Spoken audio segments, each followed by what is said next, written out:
Assalamualaikum warahmatullahi wabarakatuh. Alhamdulillah rabbil alamin wassalatu wassalamu ala asyrafil anbiya'i wal mursalin sayyidina Muhammadin wa ala alihi wasallam. Yang semuliakan Fadilatul Ustaz Muhammad Azmi Fizi bin Ibrahim telah menyebutkan kita pada malam ini seperti Ustaz Wazir Syedid dan Musi Masjid seluruh ahli pegawai masjid, ahli yang berkuasa kalian, ahli yang berkuasa masjid, pimpinan masyarakat, para ustaz-ustazah, tuan-tuan dan anak-anak yang dikasihi sekalian. Alhamdulillah, bersyukur kepada Allah SWT kerana pada malam ini kita diberikan peluang oleh Allah SWT untuk berada dalam rumah yang mulia ini, terpilih di kalangan anak-anak kalian Masjid Sayyidina Umar Al-Khattab pada malam ini untuk kita hadir ke rumah Allah pada malam ini. Alhamdulillah. Petang tadi, siang tadi, daripada pagi sampai waktu zuhur kita adakan program pemantapan amal ibadah salat untuk remaja. Alhamdulillah, kurang hampir 200 orang peserta dengan 24 sesi. Berjaya menyempurnakan KBNIS di mana yang kita rancang. Alhamdulillah, sejak tahniah kepada ibu ayah yang menyertai anak-anak dan kepada anak-anak yang menyertai program ini. Dan malam ini adalah puncak kepada program ini, iaitu ceramah yang akan disampaikan kepada Ustaz yang kita jemput. Dan saya mohon kepada anak-anak macam Ustaz kata tadi, bila kita buat ibadat, kita nak Allah, Allah terima. Tidak. Jadi dua benda yang besar tadi, pertama sekali buat dengan cara yang betul, yang kedua buat dengan khusyuk. Sama juga dengan ceramah. Ini juga ibadat. Maka buat dengan cara yang betul, macam kita nak menuntut ilmu, dan khusyuk bagi buat apa yang akan disampaikan kepada Ustaz nanti. Kita rasa betul kerana kepada Ustaz walaupun dalam keadaan dia sibuk, seorang sibuk kepada sebuah syarikat konsultan, dapat melapangkan masa untuk bersama-sama dengan kita pada hari ini. Dan anak-anak, sahabat-sahabat yang masih ada di luar boleh masuk dalam, boleh masuk dalam, boleh ragu apa sikit pun tak boleh. Maksud dia kita bagi duduk dalam semua, dalam ni ada yang aircon masuk dalam. Jadi saya tak nak manjakan masa, saya nak bagi masa seluas-luasnya kepada Fadil Ustaz untuk menyampaikan ceramah, menyampaikan tazkirah, peringatan kepada kita bersama, khususnya motivasi kepada anak-anak untuk jadi Muslim mukmin yang menjaga salat. Karena menjaga salat ini termasuk dalam ciri orang yang berjaya yang disebut oleh Allah Subhanahu wa taala, walladzina hum 'ala shalawatihim yuhafizun. Orang yang memelihara salat mereka termasuk dalam ciri-ciri orang yang berjaya. Jadi saya dah sebut panjang lebar dah. Malam ni kita nak bagi peluang pada Fadil Ustaz Muhammad Azmi bin Hafizi, CEO Smart People IQ. Sama betul tak? Aku sebut tak betul. Saya pernah jumpa Ustaz main sekolah saya, kalau punya pada saya peringat ini. Dan saya pernah ikut program Ustaz di beberapa tempat. Alhamdulillah, satu malam ini saya jumpa Ustaz bersama-sama kongsi dengan anak keren di masjid kita, insyaAllah. Dia dengan segala hormatnya saya silakan Fadil Ustaz.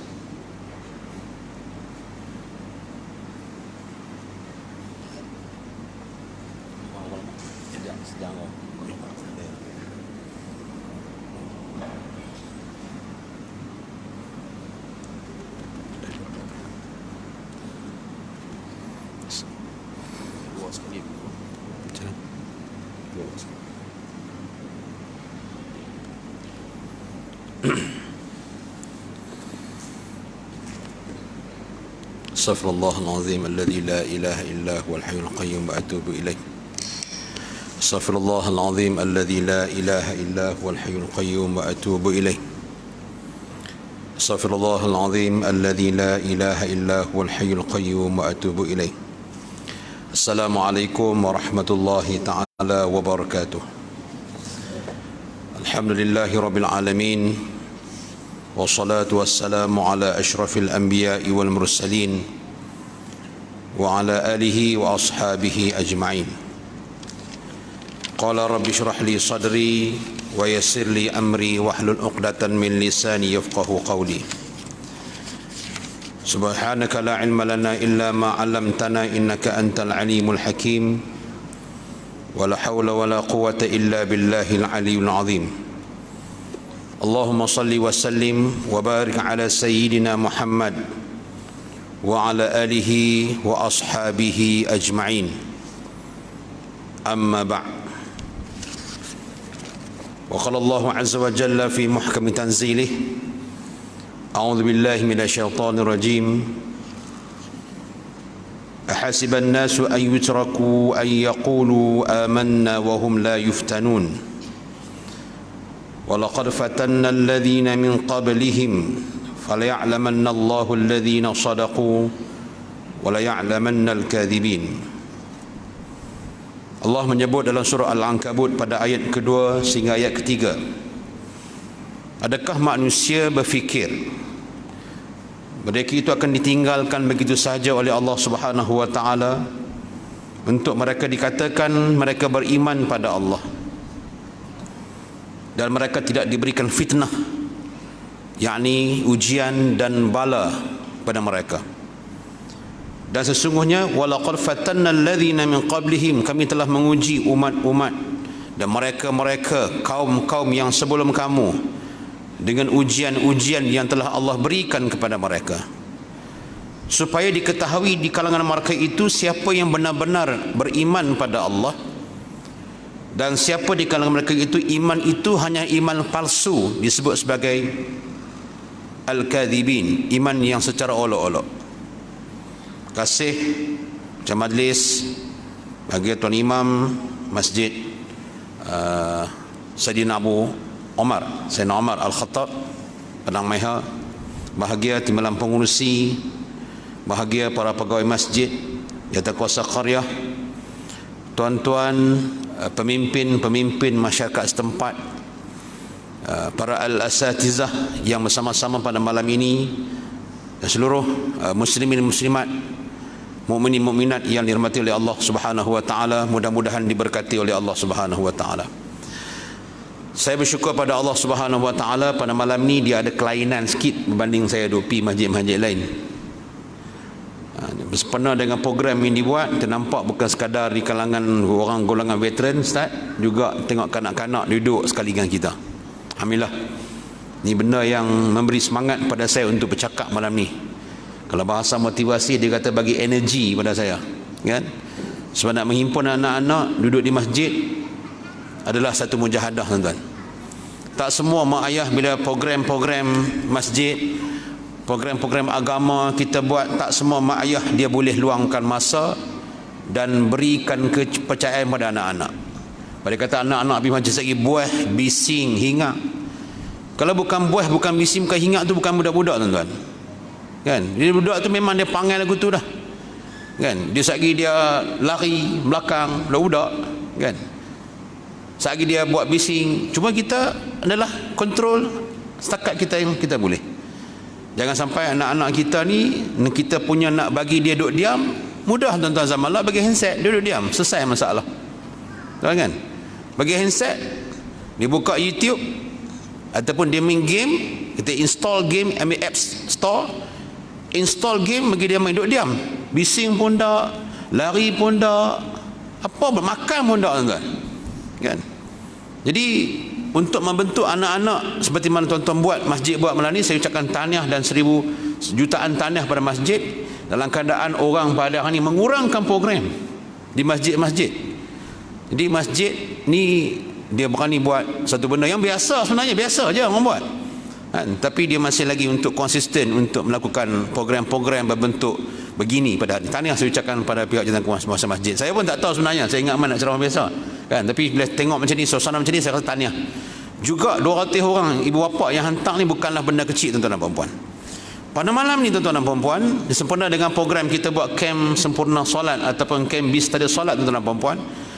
Saya nak cakap tentang solat ya. Mula saya plan nak cakap pasal takwa, tapi bila tengok mood ni, mood solat, saya nak cakap pasal solat sampai habis insya-Allah. Dan solat ni adalah benda yang tak boleh kita lari daripada takwa. Sebab anak-anak sama anak-anak tu anak kecil ataupun tuan-tuan dan puan anak-anak yang umur 60-70 tahun, kita semua anak-anak. Tak ada siapa yang dia ada atas dunia ni melainkan dia itu adalah anak-anak, dan ada ibu dan ada ayah. Kan? Dia pasti ada ibu, pasti ada ayah. Dia mesti anak-anak. Kan? Jadi anak-anak bila kita dilahirkan, pada saat pertama dilahirkan ke bumi, kalimat yang pertama yang dipegang ayah kita, dukung, dakap, kapok kita, peluk kita. Dan ketika itu anak-anak, antara kalimat yang awal yang telah disebut di telinga kita ialah kalimah tentang salat. Sedangkan waktu kita dilahirkan tu, cakap tak reti, fikir pun tak reti, tengok pun tak boleh, dengar pun sikit-sikit. Tapi soal dia, kenapa Nabi Muhammad SAW mengajar umatnya dalam bila menyambut bayi dilahirkan, kita disunatkan untuk ambil, untuk diiqamahkan, untuk diazankan di telinga anak-anak. Dan kalimah yang keluar, tuan-tuan dan puan-puan, ialah kalimah Allahu Akbar. Benda yang pertama ialah Allahu Akbar, Allah Maha Besar. Itulah sebenarnya bekalan yang besar pada kita, bahawa yang menandakan kita ni beriman dengan Allah ialah kita membesarkan Allah. Sebab ini dalam perjalanan dunia ni bukanlah kemuncak kehidupan, bukan. Kita hebat dunia ni, boleh tipu, boleh kelentong, boleh scam orang, boleh duit, boleh kaya. Itu bukan kemuncak kejayaan kehidupan kita, tidak. Dia sebahagian daripada kehidupan di dunia. Kita boleh himpun duit banyak, tapi duit banyak tu tak datang berkat dalam hidup. Dia bukan kemuncak kehidupan. Duit yang berkepuk-kepuk, yang duit yang banyak tapi tak boleh membantu orang lain, dia bukan kemuncak kehidupan. Jadilah seperti Rasulullah SAW. Nabi Muhammad SAW adalah orang yang paling kaya. Mahar semasa berkahwin dengan Sayyidatina Khadijah, mahar Nabi Muhammad SAW pada Sayyidatina Khadijah ialah emas. Bukan sedikit, nak dinilaikan dengan wang ringgit. Dan mengikut dalam buku sejarah disebut, umur Nabi Muhammad SAW sampai umur 40 tahun, dia sudah sampai zaman disebut sebagai, orang putih sebut freedom financial, bebas masalah kewangan, duit banyak. Tuan-tuan, kita nak buktikan Nabi duit banyak. Nabi ni usahawan, daripada kecil lagi berniaga. Daripada kecil dia ikut Abu Talib, pergi berniaga, belajar berniaga. Perniagaan Nabi Muhammad SAW dibantu oleh Allah Ta'ala, dan berkahwin pula dengan usaha wanita yang kaya, Sayyidatina Khadijah. Dalam usia 25 tahun kahwin sampai umur 40 tahun, maka Nabi Muhammad SAW sudah berada di perseda kejayaan dengan keuangan yang sangat banyak. Tapi tuan-tuan dan puan-puan muslimin muslimat sekalian, dengan kalimah Allahu Akbar itulah yang menentukan duit Nabi itu pergi mana. Kita kalau freedom financial, duit kita banyak, agak-agak apa kita nak buat? Selalunya kita kata nak pergi melancong, nak pergi Korea, nak pergi China, pergi UK, pergi Europe. Sebab dia duit banyak, tak tahu nak buat apa. Tapi Nabi Muhammad SAW menggunakan seluruh harta baginda untuk membesarkan Allah Subhanahu Wa Taala. Dia tak pernah rasa rugi menggunakan wang di jalan Allah. Sehingga tuan-tuan dan puan-puan, dia guna semua harta dia, sehingga Nabi Muhammad SAW wafat tidak apa ditinggalkan. Wala dinara wala dirhama, tidak ada dinar, tidak ada dirham yang ditinggalkan. Yang ditinggalkan adalah perjuangan Allahu Akbar. Tuan-tuan, kita boleh kaya, tuan-tuan, silakan. Sehingga Sayyidatina Khadijah mengatakan Nabi Muhammad SAW, ya Rasulullah, waktu ketiadaan aku nanti, kalaulah engkau tidak ada wang untuk berjuang di agamamu, maka kau ambillah tulang-tulang aku dan kalau ada nilai harga kau jual dan kau gunakan duit itu untuk harta tersebut untuk perjuangan agama Allah. Tuan-tuan, ni spirit perjuangan kita tuan-tuan. Duit banyak tapi kita, duit banyak is okay. Tapi jadilah seperti Syekh Ar-Rajhi kan, yang memegang, yang menubuhkan Bank Ar-Rajhi, yang memiliki ladang sawit luas berhektar-hektar, tapi disebut sebagai jutawan fakir. Dia menginfakkan seluruh hartanya untuk umat Islam. Begitu juga Salahuddin Al-Ayyubi, bila meninggal dunia Salahuddin Al-Ayyubi, bila tengok dalam kewangan dia hanya ada beberapa dirham dan dinar sahaja. Maksudnya kemuncak kehidupan kita ini bukan dunia. Jangan tenggelam dengan dunia.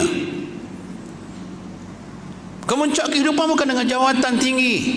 Tapi kalau jawatan dan harta dan apa kita miliki boleh membawa kita mazra'atun, sebagai ladang ke akhirat, silakan.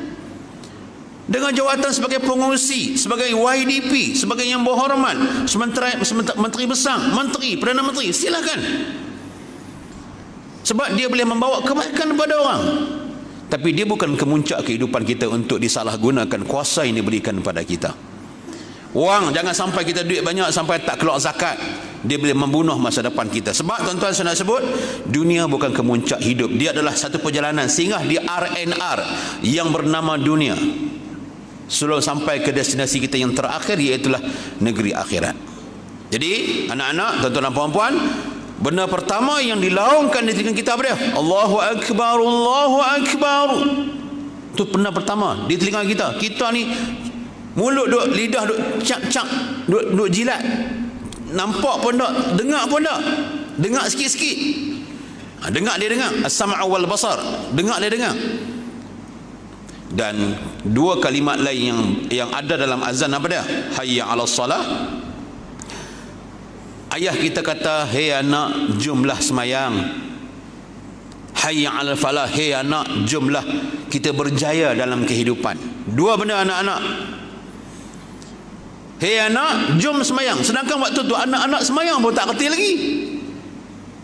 Nak bergerak, nak bangkit, dia tak pandai. Tapi pesan pertama yang ayah kita pesan di telinga kita, kalau tak ayah pun mungkin siapa-siapa yang pegang, yang dakat, yang peluk, hayya 'alas salah. Di dunia nanti kalau kamu hidup, kamu besar, kamu buat apa, kamu dapat apa nikmat, jangan tinggal semayang. Sebab yang kedua, sembahyang itulah sebenarnya akan memberikan kejayaan pada kehidupan kamu. Tuan-tuan dan puan-puan muslimin muslimat sekalian, sembahyang, tuan-tuan dan puan-puan, adalah satu ibadat yang Allah berikan kepada kita. Dia adalah tanda kita ni mukmin dan muslim. Tanda. Contoh saya malam ni saya main tuan-tuan, tanda saya rakyat Malaysia ialah saya ada IC. Ni tuan-tuan. Nak buat tuan-tuan, saya ni bukan pendatang tanpa izin. Ni IC saya.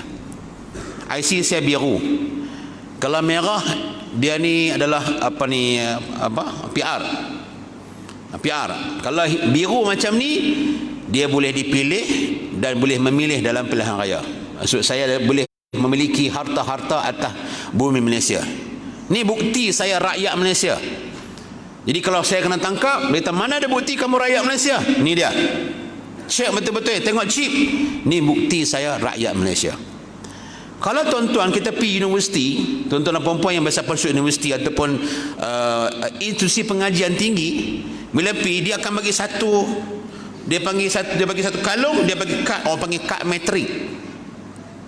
Kad metrik tu dia bukan bagi selama-lamanya, dia ada tahun sesi pengajian. Bila bagi kad metrik itu tanda dia adalah pelajar universiti tersebut.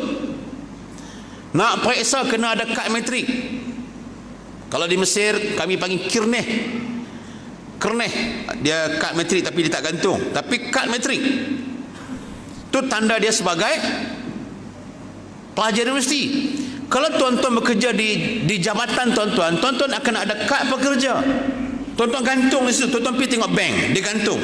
Tuan-tuan pergilah tengok tak mana, di sini banyak kilang-kilang, dia akan gantung. Ini tanda dia ialah pekerja kilang tersebut, pekerja kepada jabatan tersebut, tanda.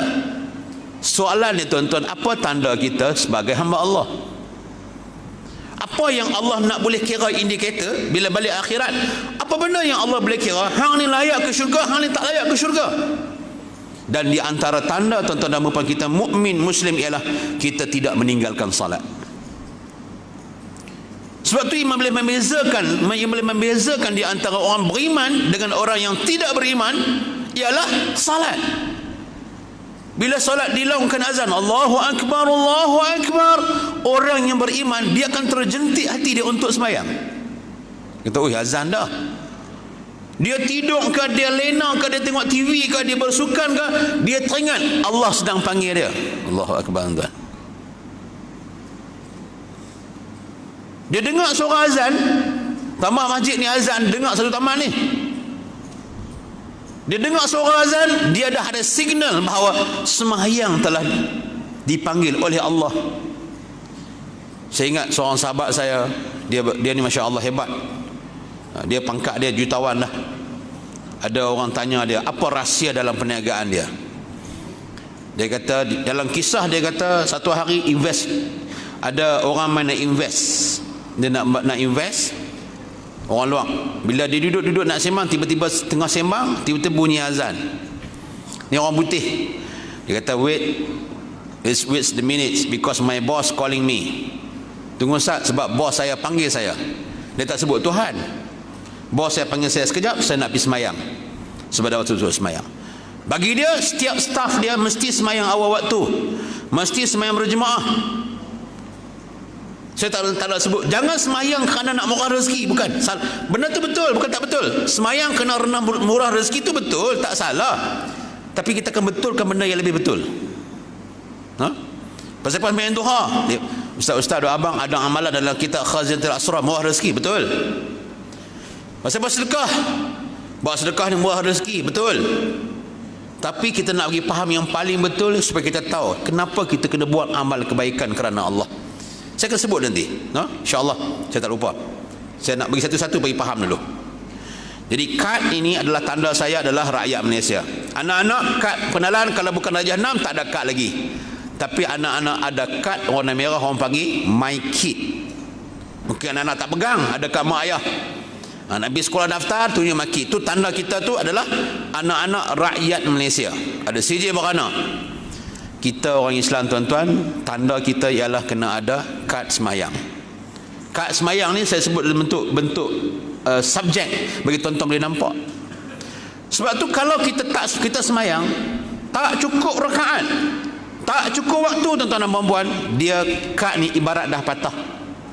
Kalau tuan-tuan siapa-siapa yang biasa buat, di sini mungkin ramai orang yang bekerja, kita biasa buat kad Mastercard, Visa card. Nak tanda kata Mastercard dengan Visa card tu tak pakai, kena gunting. Bila gunting sah, kad tu tidak sah, tak boleh dipakai. Sama dengan kita semayang, tiba-tiba semayang tak cukup, semayang lain semua cukup, subuh tak mangkit. Tuan-tuan, bila sampai di akhirat kelak, kalau malaikat nak tanya kita apa amalan yang kamu buat untuk kamu boleh masuk syurga, benda yang pertama Nabi kata, awwalu ma yuhasibul abdu yaumal qiyamah as-salah, atau kama qala sallallahu alaihi wasallam.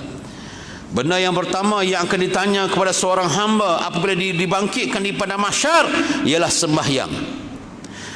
Idza salahat, kalau betul sah sembahyang tu, lepas sembahyang, baik sembahyang, maka baiklah pertanyaan-pertanyaan selepas tersebut. Dan kalau sangkut soalan sembahyang, akan tersangkutlah soalan-soalan lepas tu. Sebab tu tuan-tuan dan puan-puan, sembahyang ni adalah amalan yang telah ditinggalkan oleh umat zaman ini. Serius tuan-tuan, ramai orang tak peduli pasal sembahyang. Mereka boleh habis tuan-tuan ratusan ringgit sebulan beli satu piring diletakkan di atas bumbung kerana dah dapat siaran berbayar. Semua rumah pergi tengok, semua dalam atas bumbung ada piring. Saya tak perlu sebut piring hitam ke piring biru ke apa, kan? Bagi tak mahu sentuh mana-mana pihak, kan? Pasal apa? Nak berhibur. Kita sanggup bayang full package RM150 sebulan untuk mendapatkan siaran TV berbayar. Tak cukup, kita beli pula internet, sama pula boleh connect ke TV Android, dapat siaran satu dunia tanpa menggunakan piring di atas rumah. Sebulan tolak pi tolak main dekat 200. Kita invest 200 untuk benda kita paling syok, nak tengok hiburan. Semua movie dapat, semua channel dapat, sport ni semua dapat, seronok hiburan kita. Ada orang invest macam tu. Ada orang invest, kalau mungkin wanita, dia sanggup invest dekat RM1,000 sebulan untuk kecantikan, untuk make up. Dia boleh invest. Macam-macam jenis make up mana. Ada make up, ada ubat slimming world, slimming kan, nak pergi kurus. Yang gemuk, yang kurus nak pergi gemuk. Dia sanggup beli ubat semata-mata untuk kecantikan. Termasuk saya lah, saya tak katakan siapa, saya lah. Tapi semua malam ni saya tak pakai lah foundation. Kan? Kata ustaz kata kami, tak kata saya kata kat saya. Ada orang boleh invest untuk kereta dia. Dengan kereta, aksesori kereta tu tuan-tuan dan puan-puan, sebulan gaji kadang-kadang beratus-ratus RM1,000 dia spend, dia invest. Dia tanam saham untuk kereta tu. Ribu-ribu tuan-tuan. Kan? Salah lah saya sebut ni semua, tak salah. Tak salah. Beli piring tak salah. Rumah saya pun ada piring juga. Dulu beli kat lain kerat, saya buah yang bayar sekali tak bayar lah. Kan? Tapi dapat 3-4 channel lah. Kereta saya pun buah juga sporing. Tak salah tak? Tak salah. Make up saya beli juga bedak. Abang bawa di ketiak, orang lelaki lah. Dia invest kereta, dia invest rumah tuan-tuan. Tak salah. Tapi kita lupa satu benda yang kita jarang fikir, invest tentang semayang. Nak mendapat kelazatan dan kenikmatan beribadat pada Allah. Jarang invest. Nak invest apa ustaz? Apa benda yang tuan-tuan kena keluar duit? Untuk pastikan kita ada ilmu tentang sembahyang. Kan? Untuk pastikan kita ada keseronokan dengan sembahyang. Pastikan kita menjaga sembahyang. Nah, bila kita tak pegang sembahyang, kita tak selalu fikir, tak selalu duduk dengan dia sembahyang ni tak ada roh. Dia sembahyang dari sudut fiqh lulus, tapi roh tak ada. Bagi kita tak fikir benda tu. Kalau contohnya ada depan saya ada handset, kalau selalu kita pegang handset, pegang dia, usap dia, tengok dia, handset ni akan ada roh dengan kita. Kita rasa macam handset, sayang dengan handset. Keluar pada Kulim, Raja Sungai Petani, dia dah sampai Sungai Petani dah, patah balik sebab handset tertinggal. Punya sayang kepada handset sebab dia ada roh bagi kita. Sama dengan semayang tuan-tuan, barang siapa yang dipikir pada semayang, semayang itu akan mendatangkan kelazatan kepada diri dia. Macam satu cerita tuan-tuan dan puan-puan, zaman sahabat Nabi Muhammad SAW, ada seorang sahabat, saya tak ingat nama sahabat tu, dalam peperangan dia diutus oleh Rasulullah SAW untuk jaga keselamatan tentera-tentera Islam. Maka pada suatu ketika dia semayang sunat, maka tiba-tiba tengah semayang musuh panah. Bila panah kena dekat badan dia, ini ada khilaf, kena tamlah, tapi kena tempat yang bukan tempat-tempat yang boleh membawa ke kematian. Bila dia kena panah tu tuan-tuan dan puan-puan, dia meneruskan kelazatan semayang tersebut. Qila, ada mengatakan dia membaca surah Al-Kahfi. Kemudian kena pula panah kali kedua, dah mula sakit. Dia kena kali 3 barulah dia rasa macam bila dah keluar darah banyak, dia gerak kawan dia sebelah, gerak tidur. Kan? Kawan dia heran, pasal apa hang gerak aku lambat sangat, ni dah sampai dah teruk dah ni. Kan? Dia kata, kalau tak keranalah aku ingat pasal Nabi SAW untuk menjaga keselamatan tentera Islam, aku takkan gerak kamu, wahai sahabat. Apa menyebabkan kelazatan dalam ibadat? Saya tanya tuan-tuan dan puan-puan, kita ada lazat tak semayang? Ada setengah orang bila semayang dia kata, ya Allah, isyak tak semayang ni, ya Allah pening kepala, nak kena semayang pula. Bagi dia semayang itu adalah bebanat dalam hidup. Orang macam berat nak semayang. Soalan tuan-tuan, kenapa kita rasa berat dalam semayang? Anak-anak, tuan-tuan dan puan-puan, kenapa kita rasa macam berat sangat nak semayang? Musim-musim bukan PKP, kita boleh round, kita jogging, kita pusing bulatan 10 bulatan. Satu bulatan tu hampir 1 kilometer. Pusing 10 bulatan. Kita ada gerak, kita boleh nak sampai 100 kilometer, 50 pi, 50 balik. Tapi tak boleh kita nak semain 2 rakaat subuh berjemaah, 2 rakaat. Tak boleh. Sebab apa? Inilah yang dikatakan kelazatan dalam menanggung nikmat dengan Allahu Akbar, Allah Maha Besar. Tuan-tuan, saya sebut tentang saya dan kita semua. Kita nak dapat sesuatu kerana Allah ni benda yang Allah bagi, tuan-tuan kena cari. Tuan-tuan kena usah. Dia takkan main bergolek. Dia bukan siapa, dia tu ustaz, dia tok guru, dia mengaji Jordan, dia mengaji Mesir, dia mengaji pondok. Bukan.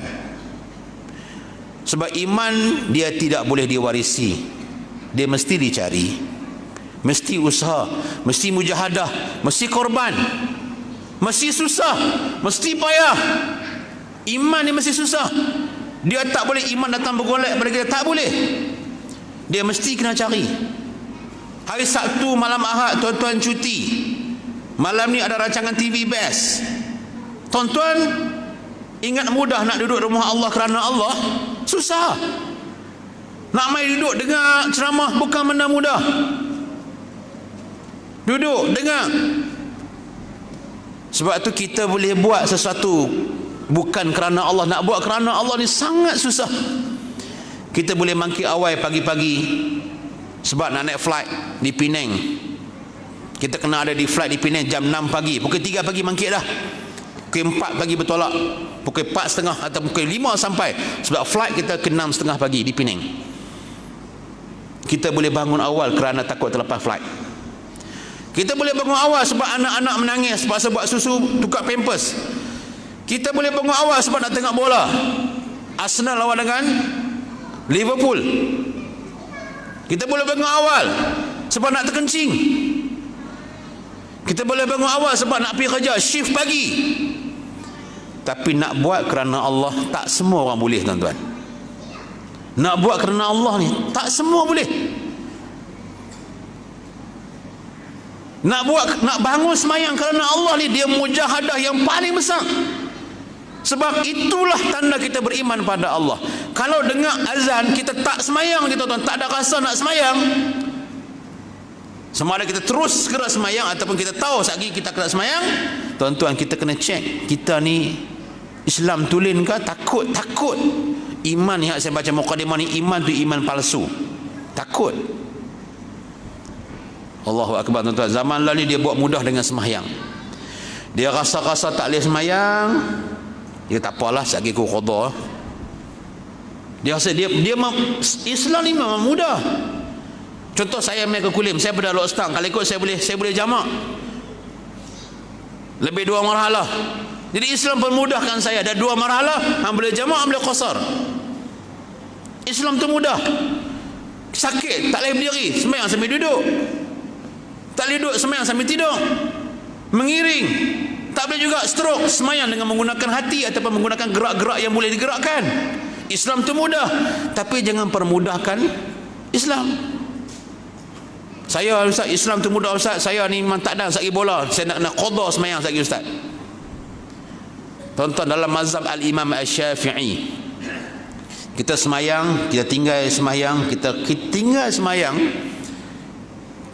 Melainkan kalau tinggal semayang sebab mungkin kita ni gila, kita ni pitam, kita tak mungkin tidur terlena sampai tak sedap langsung apa ni, kan tak sedap, hak ni dimaafkan, ini boleh qada, tak ada masalah. Tiba-tiba Ustaz tergila, Ustaz, kan bersepak ni dah sehari, abang tergila, kan, ataupun kita terpitam, ataupun maksudnya akal ni dia tak sedang, itu dia punya sebenarnya akal ni tak sedang, dia bukan akil, dia tidak berakal, dia tak sedang, itu dibenarkan. Tetapi barang siapa yang masih ada akal, dia akilun, dia berakal, dia boleh berfikir, dia normal, walaupun waktu dia stroke tak boleh gerak tubuh badan, tapi dia masih berakal, wajib sembahyang. Sembahyang. Tak boleh kita kata dia sembahyang, dia bukan macam kita ambil duit. Nah, ni RM1. Sehari RM1 ni bagi balik RM1. Tinggal sembahyang maghrib, tak apa, sehari aku qada lah maghrib waktu isyak, bukan payah mana. Dia bukan main tukar duit, tuan-tuan. 1 rakaat, bukan 1 waktu, tuan-tuan. Maghrib 3 rakaat, 1 waktu 3 rakaat. Isyak 1 waktu ada 4 rakaat. Ini bukan waktu nah. Satu rakaat yang ditinggalkan kita tanpa bersebab, kalau kita qada balik tuan-tuan dan puan-puan, kita qadalah 1,000,000 kali pun takkan samalah dengan waktu, dengan satu rakaat yang kita tinggalkan. Takkan sama. Tak akan sama abadan abada, tuan-tuan. Jadi tuan-tuan, kita nak kena dalam hidup tuan-tuan dan puan-puan, kita nak kena ada diary sembahyang. Kan, kena ada benda apa yang boleh bagi notification, bagi peringatan kepada kita untuk solat. Susah. Sebab tu tuan-tuan tengok nah, kita rasa akhir zaman ni ustaz no, masa ni saja semua kelang kabut tak dan. Tuan-tuan, antara cara tips saya nak bagi tuan-tuan, kita rasa lapang masa ialah semayang di awal waktu. Kita rasa macam terdesak, masa tak cukup, rasa sempit masa sebab kita semayang lambat. Tuan-tuan jangan percaya dengan saya, tuan-tuan buat. Bila kita semayang awal waktu, kita rasa macam masa kita tu luas. Kita ada masa yang banyak. Yang kita sebut masa tak dan masa sempit, sebab kita tak jaga. Mana pun dia punya titik punca masa itu adalah semayang. Semayang ni dia tentang time management. Semayang ialah tentang management. Macam mana nak manage masa kita. Bukan mudah tuan-tuan kita nak manage masa semayang. Lah ni subuh dah mungkin awal, maghrib dah awal. Kan, maksudnya kita nak kena ready awal dah nak balik. Kita nak urus masa hidup kita tu bukan mudah. Kita nak urus masa kita tu tepat apa yang kita ada. Contoh di masjid kita ada jam ni bunyi. Ni time management, ni pengurusan masa. Pak bunyi, okey lagi azan. Orang ready dah. Macam saya kalau saya kuliah maghrib, saya kena slow down dah. Tahu dah maghrib dah habis, isyak dah masuk. Time management. Sebab tu tuan-tuan, siapa tuan-tuan kita yang boleh urus masa dengan baik, maka Allah berikan dia kelapangan masa. Tuan-tuan jangan percaya dengan saya, tuan-tuan buat dulu. Allah bagi kelapangan masa pada kita dengan semayang. Tapi siapa-siapa yang tak jaga semayang, siapa-siapa yang tak jaga semayang dan tuan-tuan dan puan-puan, Allah memberikan kesempitan hidup pada dia. Sempit dengan family, sempit dengan duit, sempit dengan perniagaan, sempit dengan pendapatan, sempit dengan kehidupan. Sentiasa sempit sebab dia tak jaga semayang. Tuan, sebab tu yang kalau orang kata, saya sebut tadi, orang kata semayang tu buah rezeki. Saya kata tuan-tuan, kita jaga Allah, Allah jaga kita. Tu guru saya pesan benda saya, kan? Dia kata jangan takut dengan dunia. Kamu buat apakah Allah redha, Allah bantu semua benda yang awak buat. Kan? Buat apa yang Allah redha. Itulah yang kita Allah redha. Allah redha kita semayang tadi, semayang fardu, kita semayang tahajud, semayang duha. Kita buat apa yang Allah redha, apa yang Allah suka, Allah akan jaga kita balik. Kita bersedekah sebab Allah suka kita bersedekah, kita buat. Kita ada Quran, kita buka, kita baca Quran, Allah suka orang baca Quran, kita buat. Bila kita buat benda yang Allah suka, automatik, wa may yattaqillaha yaj'al lahu makhraja. Siapa yang buat benda yang Allah suka, dalam quote and quote bertakwa kepada Allah, Allah akan buka jalan kepadanya. Buka jalan ni pintu yang tertutup. Pintu kebahagiaan tertutup, pintu rezeki tertutup, pintu ekonomi tertutup, pintu petroleum tertutup, harta bawah tanah, harta atas kepala ni yang tertutup, semua Allah buka. Walau anna ahlul qura amanu wattaqau lafatahna alaihim barakatin minas samai wal ard, kata Allah. Sekiranya penduduk sebuah kampung, sebuah taman itu beriman dan bertakwa pada Allah, Allah akan buka pintu di langit, Allah buka pintu di bumi. Ni bukan saya kata, ni Allah kata. Kadang-kadang kita tak yakin Allah kata, kita lebih yakin dengan motivator duk cakap depan. Ni Allah kata, jelas-jelas terang-terang Allah kata, kalau bertakwa pada Allah, buat benda yang Allah suka, buat bagi kita dapat redha Allah, Allah buka jalan yang kita kata mustahil, dan Allah berikan satu istilah disebut sebagai min ghairi la yahtasib wa yarzuqhu min haitsu la yahtasib. Allah bagi rezeki benda yang tak disangka-sangka, tuan-tuan. Anak kita ni, ya Allah, kita doa ni lama dah, ya Allah, agak-agak Allah bagi hidayah tak anak, ya Allah, anak saya teruklah Ustaz, teruskan buat kebaikan. Sebab tu lah kita ni, kalau kita lagi banyak Allah uji, lagi kena dekat dengan Allah Subhanahu Wa Taala. Allah bagi pada kita, Allah bagi dan Allah bagi, tapi kita tak. Saya selalu bila saya pergi masjid, tuan-tuan, benda yang saya kempen ni, tuan-tuan, yang saya kempen ni bukan masjid kempen, saya kempen mana, tuan-tuan. Bila berlaku PKP, tuan-tuan, benda yang paling kita bimbang ialah roh solat berjemaah di masjid tu hilang. Dulu masa bukan PKP, orang boleh buat alasan tak sembahyang Jumaat, macam-macam alasan, sakit. Bila main PKP, tuan-tuan, orang dah tak payah buat alasan. Tak apa, kita takut pergi nanti kena COVID. Dia sembahyang di masjid ni, kalau bukan PKPD, bukan PKPB, tuan-tuan, jaga SOP je. Jaga SOP ni, pakai pelitup muka, tuan-tuan, kemudian kita bawa sejadah, kemudian ada daftar dia nak tulis itu sembahyang. Hak ni bagi orang yang ada roh, dia fikir lagu tu. Orang yang tak ada roh, tuan-tuan, buat apa pun dia takkan, dia tak mau main.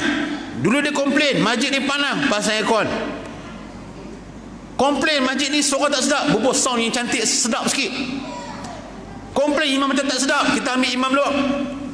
Dia bukan duduk tang imam, dia bukan duduk tang kapet, dia bukan duduk tang aircon, dia bukan duduk kat sound, dia duduk tang hati. Duduk tang hati kita ni. Hati kita ni kalau dah tak kena, semua tak kena, semua tak kena.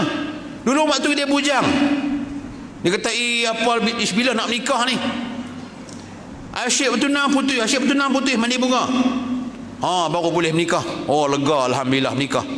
Lepas menikah dapat pula lelaki yang tak best. Allah, kalau aku tahu lagi tak menikah pun tak apa pula dah. Dulu masa hang bujang, hang pergi cari tok bomo, pergi mandi bunga. Hang nak kahwin, bila nak kahwin, hang tak mau kahwin pula. Dulu masa dia kahwin pula, tak ada anak, dah 8 tahun kahwin tak ada anak, pergi berubat kata dapat anak. Kita kata, kalau dapat anak, kalau aku tahu anak perangai macam ni, tak dapat anak pun tak apa pula dah. Dulu waktu menganggur, minta kerja kata-kata ni, guna kabel, guna tiang, guna dia punya magnet, macam-macam nak dapat kerja. Dah dapat kerja, teruk kerja, penat lagu ni, mampu kerja main jadi hamba abdi pula dah. Dulu hang minta kerja, dah bagi kerja tak mau buat kerja. Dia bukan duduk tang kerja, dia duduk tang hati. Sebab tu bila Qarun dia minta Nabi Musa AS doa pada Allah, minta Allah bagi dia kekayaan, hati dia belum ready terima kekayaan pada Allah. Hati dia belum ready terima. Nak terima khazanah Allah ni, hati masih bersih. Nak terima kekayaan yang dimiliki oleh Allah ni, hati masih bersih, baru dia boleh pegang dengan penuh kesejahteraan.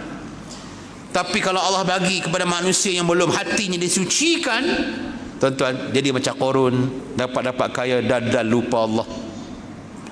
Kita minta simpang lah, ya Allah, patutlah Allah tak kita kaya lagi, kita hati kita masih kecil, hati kita masih kotor kan. Duk berebut nak jawatan, katalah pengurusi apa taman, berebut, hati kita ni masih kotor, tak ada lagi. Kalau kita dapat juga lah hati kotor, tuan-tuan, dia akan segala gunakan jawatan pengurusi, sebab hati dia belum ready terima. Sebab tu Nabi Muhammad SAW, dia masa kecil-kecil Allah bersihkan hati dulu. Bila sampai nak jumpa Allah ke langit dalam peristiwa Isra Mi'raj, bersih hati dulu. Jadi hati ni ialah punca kepada kebaikan hidup. Tuan-tuan, kalau hati kita baik, tuan-tuan jangan rasa Allah tak adil pada kita. Tuan-tuan jangan rasa Allah tak sayang kita. Pasal Allah buat aku macam ni, Allah buat dia macam tu. Pasal Allah timpa aku macam ni, dia tak timpa macam tu. Kenapa keluarga aku ni, aku tak nak tengok mak ayah aku ni dari kecil, tak nak tengok. Pasal pada tinggal aku tak macam keluarga orang lain. Allah tidak pernah menganiaya kita, tuan-tuan. Setiap orang kita, tuan-tuan, semua berbeza-beza dalam kehidupan. Saya cara saya, tuan-tuan cara tuan-tuan, puan-puan cara puan-puan, maklum cara maklum. Allah uji tak sama, tapi tetap ada ujian. Kaya pun Allah uji, miskin pun Allah uji, pandai pun Allah uji, tak pandai pun Allah uji. Bukan tanda orang kaya, orang senang untuk Allah redha, tak. Bukan tanda Allah bila dia sakit, dia ditimpa bencana, dia difitnah, tanda Allah tak redha, tak. Setiap sesuatu yang berlaku pada umat Islam, manusia itu adalah ujian daripada Allah. Waktu kadang-kadang apa kita nak tak dapat, tu ujian. Kita nak tak dapat, kita nak tak dapat, tu ujian. Kadang-kadang Allah bagi, ya Allah, mudahnya Allah bagi, orang lain susah, itu pun ujian. Sebab Allah nak tengok, bila aku bagi harta, aku bagi kekayaan, Allah aku bagi nikmat, aku bagi sihat, aku bagi masa lapang, apa kamu buat dengan apa yang aku bagi? Tu guru saya kata, kalau dia bagi ilmu, kena sampaikan. Kalau tak sampaikan, Allah tarik balik nikmat ilmu tu. Mungkin jadi gila, mungkin jadi bodoh. Betul tuan-tuan. Ramai orang profesor PhD cakap macam budak darjah satu. Tak, maaf lah, saya bukan kata sebab contoh. Dia bercakap pasal agama macam budak-budak darjah satu bercakap. Sedangkan dia tu ada PhD, dia profesor. Bila ilmu tidak disampaikan, Allah tarik balik nikmat ilmu tu. Bila ada duit, ada harta, tak gunakan harta, Allah akan tarik balik nikmat harta tu. Bila ada kesihatan, tuan-tuan, kita sihat elok, tak mau tolong, tak mau buat, kita buat gotong royong, kan? Dia buat program, tak mau guna kekuatan kita untuk membantu orang lain, kan? Kita buat CSR, edak bantuan bekalan makanan, bantu orang lain, tak mau buat sebab kita sihat ni, tak mau tolong. Sebab tu penyakit cepat datang pada kita. Cuba tengok orang-orang sakit, tuan-tuan dan puan, orang tua-tua sakit. Dia orang tua-tua main semayang ni, tak larat dah, umur 70-80 tahun, dia kuat main semayang. Pasal apa? Dia menggunakan kekuatan zaman-zaman dia muda untuk bantu orang. Cuba tengok orang kuat-kuat nak main masjid pun tak larat, sebab dia zahirnya nampak kuat tapi batinnya lemah. Kan, ha? So kita buatlah sesuatu dalam hidup ni untuk mencari redha Allah Subhanahu wa taala. Bila hilang redha Allah, maka hilanglah segala kunci-kunci, pintu-pintu yang kita nak buka di hadapan Allah Subhanahu wa taala, hilang. Kita balik dalam bab semayang kita, as-salah, sembahyang.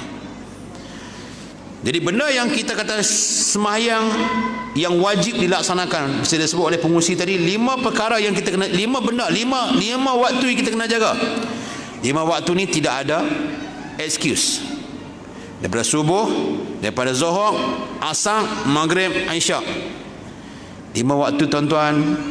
Tuan-tuan kalau nak dimuliakan oleh Allah, tuan-tuan nak dimuliakan oleh manusia, tuan-tuan nak dimuliakan oleh para malaikat yang berada di sini kita ni, 5 waktu ni jangan tinggal. Jangan tinggal. Tetapi kalau tuan-tuan nak PA1, nak nilai tambah, nak naikkan martabat kita ni, nak naikkan martabat kita, nak menaikkan martabat kita sebagai manusia, tuan-tuan, jangan tinggal sembahyang tambahan. Kita ada banyak sembahyang tambahan, tuan-tuan. Dia ada 2. Satu disebut sebagai qiyamil lail, satu disebut sebagai at-tahajjud. Qiyamul lail, sembahyang waktu malam, dia bermula selepas isyak. Ni, saat kita main isyak saat ini, lepas main isyak, kita sembahyang 2 rakaat ba'diyah, itu sudah dianggap sebagai sembahyang malam. Tambah pula kita buat solat hajat, sembahyang malam. Tapi saya nak tuan-tuan, terutama mereka-mereka yang umur dah lebih 40 tahun. Tidak bermaksud yang bawah 40 tahun tak boleh buat. Tapi yang umur 40 tahun ke atas ni, dia kena jadi amalan harian dia dah. Apa dia? Solat tahajud tengah malam. Solat tahajud, kita mesti, tahajud ni dia jim dal. Tahajud ni dia kata masdar daripada jihad juga. Mujahadah, jiddan, jiddiyah. Tuan-tuan dan puan-puan, nak makit tahajud, kita mesti bangun daripada keselesaan. Tengah tidur nak mangkit semayang. Allah nak tengok berapa ramai hamba-hamba aku ni dalam keadaan orang sedang tidur, orang sedang nyenyak, orang sedang rehat, dia mangkit untuk bertemu aku. Tuan-tuan buka surah Al-Muzammil, tuan-tuan buka surah Al-Mudaththir, juzuk 29. Ada 2 amalan yang Allah ajak Nabi Muhammad SAW. Surah Muzammil dengan surah Mudaththir, adalah dua surah yang awal-awal diturunkan kepada Nabi Muhammad sallallahu alaihi wasallam, menceritakan tentang nubuah Nabi Muhammad sallallahu alaihi wasallam. Nabi dia rasa berat nak terima jawatan sebagai rasul. Kita kalau orang bagi jawatan kita, tuan-tuan, kalau tuan-tuan saya tahu, kalau dapat jawatan, ya Allah berat tuan-tuan. Kita nak kena korban masa, korban family, korban duit, korban tenaga, habis semua kita nak korban. Kita rasa, ya Allah, aku mampu ke? Aku mampu ke nak berhadapan dengan orang? Aku mampu ke nak bercakap dengan satu benda di khayal aman? Kita rasa beban. Allah ajak Nabi Muhammad sallallahu alaihi wasallam, tatkala Nabi diberikan selendang nubuah. Ada ulama menafsirkan kan selimut itu sebagai selendang nubuah. Ada ulama menafsirkan Muzammil, selimut itu adalah selimut sebenar. Bila Allah memberikan selendang nubuah Nabi Muhammad sallallahu alaihi wasallam, dua amalan yang tuan-tuan kena buat. Tuan-tuan buka surah Muzammil dan Mudassir. Nanti balik sekali tuan-tuan buka juzuk 29. Apa dia?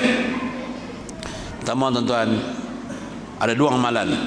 Pertama, Allah kata jangan tinggal sembahyang malam. Separuh, kurang, lebih sembahyang malam. Yang kedua, jangan tinggal tilawatul Quran. Dua ni, Al-Quran. Apa yang ada pada sembahyang tahajud? Tuan-tuan, satu ketika zaman Rasulullah SAW, tak silap saya semasa perang Khandaq. Kalau saya salah, ustaz ni tolong tegur saya pun lupa dah. Masa tu Rasulullah SAW dengan sahabat perang Khandaq ni, dia korek parit. Maka bila Rasulullah SAW bersama para sahabat dalam keadaan nak menyiapkan para tentera menghadapan dengan musyrikin Mekah, nak serang kota Madinah, maka Nabi Muhammad SAW pun korek parit dengan para sahabat. Sama-sama letih, lapar, panas, tak larat tuan-tuan, letih. Maka semasa Rasulullah SAW korek, duduk cangkui lah, istilah kita zaman duduk cangkui. Cangkui, guna cangkui ke guna benda tajam. Maka satu ketika Rasulullah terpukul pada satu batu yang sangat gerah. Maka terkeluarlah daripada perkataan Nabi Muhammad sallallahu alaihi wasallam satu hadis, satu perkataan. Laftaftuhanna al-Qastantiniyah ala yadi rajulin la ni'mal amir amirahu wa la ni'mal jais dzalika jais, kama qala sallallahu alaihi wasallam. Akan dibuka kota Konstantinopel. Ini masa zaman Nabi ni. Zaman Konstantinopel itu zaman selepas Nabi. Kan? Nabi dia bercakap tentang masa depan. Dia kata akan terbuka lah, akan kota Konstantinopel di Turki. Kan? Atau Konstantiniyah di tangan ala yadin rajul, di tangan seorang lelaki. La ni'mal amir amirahu wa la ni'mal jais dzalika jais. Dia kata lelaki ni hebat sebab dalam masa nak buka kota Konstantinopel tu ada dua benda elemen hebat. Pertama, ketua yang hebat. Yang kedua, pekerja yang hebat ataupun tentera yang hebat. Dua-dua hebat. Maka sahabat Nabi bila dengar Nabi bercakap ni, Nabi takkan cakap bohong. Nabi takkan cakap bohong. Kan? Hadis Nabi satu lagi, hadis Nabi yang belum berlaku, apa dia? La taqumus sa'ah hatta yuqatil al-muslimun al-yahud. Tidak akan berlaku kiamat sehingga kan seluruh orang muslimun, al-muslimun tak tahu siapa, hatta yuqatil al-muslimun al-yahud, sehinggalah orang muslimun akan membunuh orang Yahudi. Ini tak berlaku lagi. Jadi orang duk berlumba-lumba, adakah mereka itu siapa muslimun tu? Hatta yakhtabi'a, sehingga orang Yahudi punya takut dibunuh oleh orang muslimun, maka mereka pun bersembunyi di belakang min wara'il hajar wasyajar. Mereka bersembunyi belakang pokok-pokok dan batu-batu. Sembunyi ni, orang Yahudi takut. Ni hadis ni. Benar dah hadis ni? Benar. Bila? Jangan tanya bila, dia akan berlaku. Maka datanglah, maka berkatalah batu-batu, hei orang Islam, mai ni, orang Yahudi duduk belakang kau ni. Allah izinkan ketika itu batu bercakap. ketika tu. Pokok apa cakap, ini ada orang Yahudi sembunyi belakang aku ni. Pokok apa bercakap? Illal gharqad, kecuali pokok gharqad. Pokok ni adalah pokok Yahudi.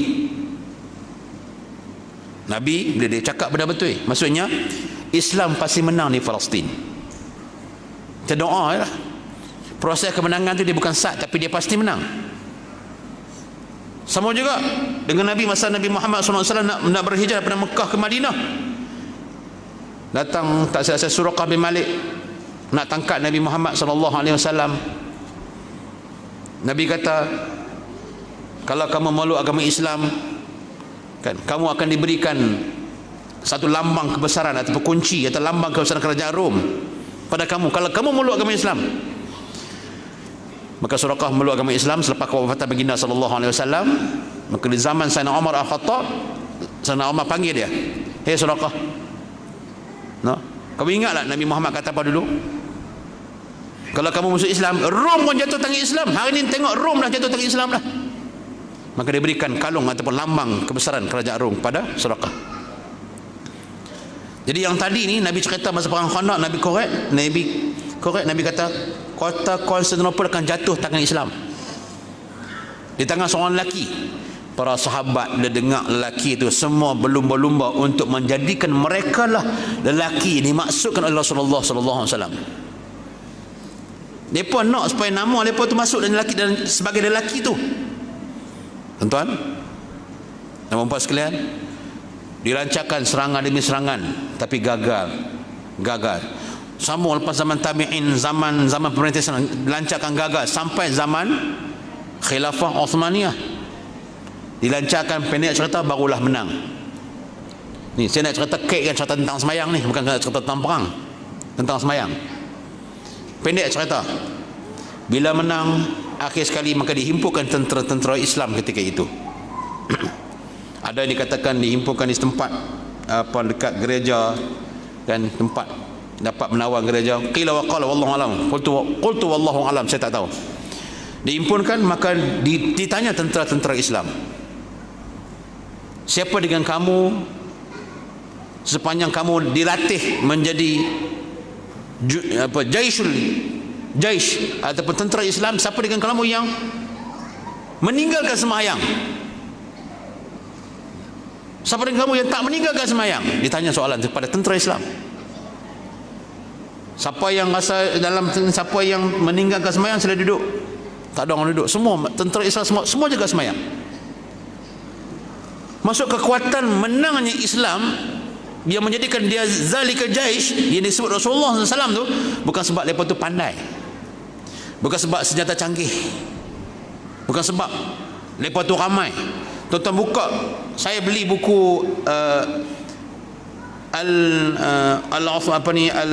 Al-Uthmaniyah baina suqut wal baina dhuhud was suqut, antara kemuncak dan kejatuhan Khilafah Uthmaniyah. Dicerita dalam kitab, tuan-tuan, bilangan tentera Islam tak seramai nak dibandingkan dengan tentera-tentera salib. Tak ramai. Kekuatan yang bertunjang utama kemenangan Allah ialah pertolongan Allah, disebabkan tidak ada seorang pun tentera-tentera Islam, tak ada seorang pun yang tinggal semayang. Semua buat semayang, semua tak tinggal semayang. Tuan-tuan, nak perang ni bukan nak kerja, hidup mati, masa depan kedaulatan negara, kedaulatan agama Allah. Bukan kita ni, kita kerja ni habuan kita, kot kita adik-beradik kita yang terkerja ni. Ni tentera Islam, tuan-tuan, dia bekerja untuk masa depan agama Allah besar. Sembahyang dia tak tinggal. Tuan-tuan, yang kedua, siapa di kalangan kamu yang tak pernah tinggal sembahyang tahajud? Ada tak ramai yang duduk, tuan-tuan, yang semua teguh berdiri. Jadi sembahyang tahajud dijadikan sebagai amalan tentera-tentera Uthmaniyah yang dapat menjatuhkan kerajaan Konstantinopel atau Konstantinopel. Tuan-tuan nampak tak betapa kuatnya sembahyang? Sebab itulah Sayyidina Abu Bakar As-Siddiq masa taklimat peperangan diberikan kepada tentera, kan? Sayyidina Abu Bakar As-Siddiq dia bagi tahu tentera, dan sebelum perang dia akan bagi taklimat dulu. Antara taklimat dia akan mulakan dengan ittaqullah, bertakwalah kamu kepada Allah. Hei tentera-tentera Islam, ittaqullah, bertakwalah kamu pada Allah. Kerana hanya dengan takwa itu sajalah yang boleh memenangkan Islam. Kita tidak menang disebabkan kecanggihan banyaknya harta-harta peperangan kita, banyaknya tentera, senjata-senjata kita. Kita tidak menang kerana ramainya tentera kita, tapi kita hanya boleh menang disebabkan takwa pada Allah. Takutkan Allah. Takwa pada Allah ni jadikan sebagai benda pertama. Tapi kalau kita buat maksiat juga, tentera Islam buat maksiat juga, faqad stawaina, maka kita sama dengan musuh. Bahkan mereka lebih pada kita. Mereka lebih dari sudut bilangan tentera mereka, mereka lebih dari sudut bilangan ataupun kecanggihan teknologi mereka. Maka sudah pasti kita akan kalah kalau tak bertakwa pada Allah. Sebab tu tuan-tuan dan puan, amalan wajib setiap tentera-tentera Islam di zaman Rasulullah ajak apa? Tak boleh tinggal dua benda: sembahyang malam dengan baca Quran. Tuan-tuan, the power of salat, sembahyang. Nak perang, dua benda amalan yang tak boleh tinggal. Apa dia? Sembahyang malam, bangkit tahajud, sembahyang waktu malam, dan juga baca Quran. Dua amalan tak boleh tinggal. Sebab amalan inilah yang akan membuka semua pintu-pintu kejayaan. Amalan inilah yang akan menurunkan nasrul minallah, pertolongan daripada Allah. Kalau kita ada keluarga, tuan-tuan, dengan amalan inilah Allah turunkan sakinah wal mahabbah was sa'adah dalam rumah tangga kita. Kalau kita ni sebagai majikan dalam sebuah syarikat, amalan inilah yang akan menurunkan rezeki dalam syarikat kita, dalam organisasi kita. Sembahyang dan juga Al-Quran. Hari ini tuan-tuan, ramai orang tak boleh baca Quran. Dia kedekut nak keluar duit untuk baca Quran. Oi, mahal nak kena bayar yuran pula. Yang piring atas rumah tak pernah kedekut, tapi nak develop, nak upgrade hati dia kedekut. Maka layaklah hati dia tu hitam macam tu sampai bila-bila. Layak. Bila hati dah hitam, tuan-tuan, rumah di masjid pun, rumah dekat masjid pun dah tak nampak masjid.